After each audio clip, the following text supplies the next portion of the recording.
waxaan baaq u soo jeedinaynaa annagoo ah dhaqanka dawlad deegaanka Soomaalida ee beelaha Hawiye meel kasta ay kala degan yihiin kadib markaan dhageysanay cabashada beesha Saaxawle oo gogosha u dhigtay beelaha Hawiye ee kala gedisan meel kasta oo ay ka degan yihiin dawlad deegaanka Soomaalida oo cabashadoodii aan dhageysanay kuwaas oo ay ka mid ahaayeen 36 shakhsi oo ku dhintay dhulka ay ku muransan yihiin beesha Saaxawle iyo Geri 49 iyo 52 in ka badanna ay ku dhaawacmeen taasoo caasimada dawlad deegaanka u jirta 63 kiiloomitir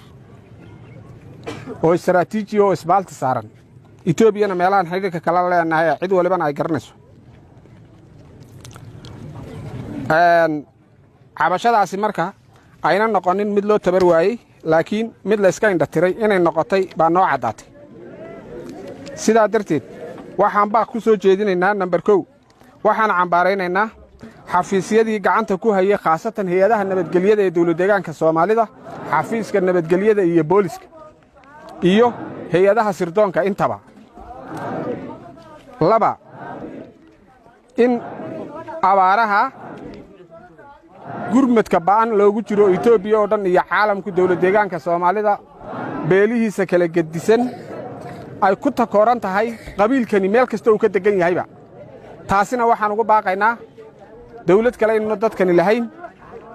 abaarta dadka kala haysaana ay hayso kuwa u xunna ay yihiin isla mar ahaantaana ilaa saacadan aan waxba la soo gaarsiin taasina waxay muujinaysaa mid macnaha waxa weeyaan jawaabteedu aanan hadda anagu bixin karin lambar 3 dhibaatooyinkaas daba jiray madaxweynaha dawlad deegaanka Soomaalida waxaan ugu baaqaynaa in 48 saac gudahood uu arintaas ku soo farageliyo isla mar ahaantaana una dhayalsan 48 saac aan qabanay una dhayalsan madaxweynuhu waad mahadsantiin